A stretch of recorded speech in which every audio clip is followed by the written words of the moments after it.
Bonjour, je m'appelle Diane Coyden et je vous remercie de vous joindre à moi. En tant qu'artiste utilisant plusieurs supports, je trouve toujours très rafraîchissant de retourner à mes aquarelles. C'est une technique fascinante et excitante. Étant donné que le pigment est mélangé avec de l'eau, les possibilités sont multipliées lorsque vous utilisez de l'aquarelle. Comme la couleur peut déteindre, vous pouvez parfois obtenir des résultats surprenants et inattendus, et parfois certaines choses sont accentuées.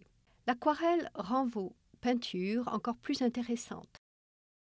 Je pense que vous aussi, vous prendrez du plaisir à utiliser cette technique. Je vais vous initier aux techniques de base de l'aquarelle. Grâce à cette connaissance des techniques de base, vous vous sentirez capable de travailler avec l'aquarelle et vous serez content des résultats. Le matériel utilisé pour l'aquarelle inclut de la peinture, des pinceaux, du papier et une palette, tous devant être de qualité. Ce sont les éléments de première nécessité, tout comme l'est une surface dure pour soutenir votre main lorsque vous peignez. Ces supports peuvent être constitués par des panneaux de masonite, du carton-mousse, comme ce que j'utilise, celui-ci fait 1,6 cm d'épaisseur, ou une feuille de plexiglas. Tous ces supports fonctionnent bien lorsqu'ils sont arrimés avec du ruban adhésif de masquage. Commençons avec la palette de base. Tous les artistes développent leur propre palette de couleurs préférées.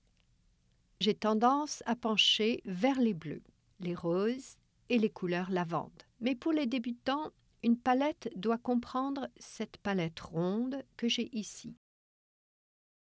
Un ocre jaune, un rouge pourpre, un rouge primaire, un jaune primaire, un jaune citron, un vert viridien, un bleu céruléen, un bleu marine, une terre de sienne brûlée, une terre d'ombre brûlée et un violet. Ce sont de très bons choix pour commencer avec l'aquarelle sur cette palette ronde. Ensuite, vous devriez avoir 5 à 6 pinceaux. C'est un bon ensemble pour débuter. Daler Romanée ont de très bons pinceaux.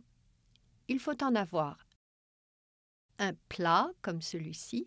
C'est un pinceau souple, pratique pour remplir de larges zones de couleur. Un pinceau liner, parfois appelé pinceau filant. Il est utilisé pour tracer des lignes très complexes sur les œuvres. Un petit, un rond, un moyen et un grand. Voilà les accessoires privilégiés pour l'aquarelle. Les plus gros sont utilisés dans les zones les plus larges parce qu'ils contiennent beaucoup d'eau.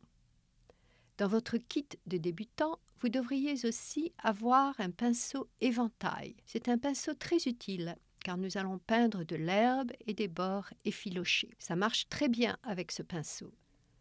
En ce qui concerne votre papier à aquarelle, Daler Romanée vendent du papier en différents formats. C'est Simply. Il s'agit de papier de 90 livres sous forme de bloc-notes. L'épaisseur du papier est exprimée en unités de poids.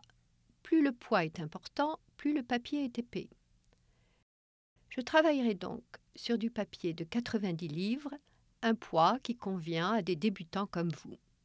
Je vous conseille de toujours commencer avec un petit format et de vous entraîner jusqu'à mieux connaître ce support.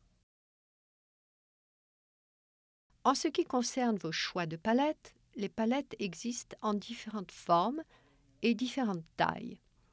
Les plus utilisées sont les palettes en plastique, très légères et particulièrement adaptées à la peinture en extérieur. Elles sont aussi très faciles à nettoyer avec de l'eau et du savon. Il est donc important d'en avoir. Pour résumer, votre liste de matériel basique pour commencer l'aquarelle comprend 5 à 6 pinceaux, 10 à 12 couleurs d'aquarelle, du papier à aquarelle, une palette pour mélanger les couleurs, un support solide pour peindre et 2 pots d'eau. Le premier servira à nettoyer vos pinceaux et le deuxième contiendra de l'eau claire. Vous aurez également besoin de quelques objets supplémentaires bien pratiques qui sont très importants pour votre liste de matériel. Il vous faudra des serviettes en papier, une éponge pour éponger la peinture, un crayon, une gomme mie-de-pain, du masque liquide et, je vais vous en parler dans quelques instants, du ruban adhésif de masquage ainsi que de l'eau en vaporisateur pour humidifier vos peintures.